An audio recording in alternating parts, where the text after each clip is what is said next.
Mga investment na pwede mo simulan ngayong taon, ang most 18 or most GRP. Isa itong klase ng unbundled term insurance with separate PDF or premium deposit fund o sa madaling salita, ito yung savings or investment part.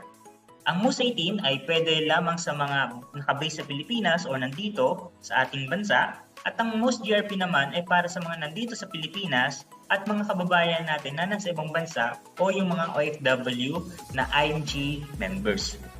Halimbawa na lamang kung ikaw ay age 30, ang iyong premium para sa iyong life insurance ay around 7 to 8,000 pesos lang per year.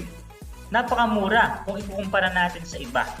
Kaya yung matitipid mo, pwede mong ilagay sa iyong investment or PDF na guaranteed not go negative. Ibig sabihin, kung bumaba ang market, hindi nag-negative ang iyong investment.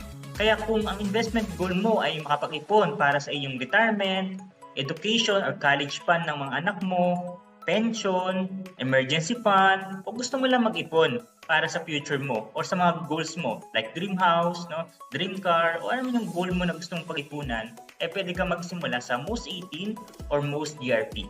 Kaya isa ito sa magandang investment na pwede mo simulan ngayong taon.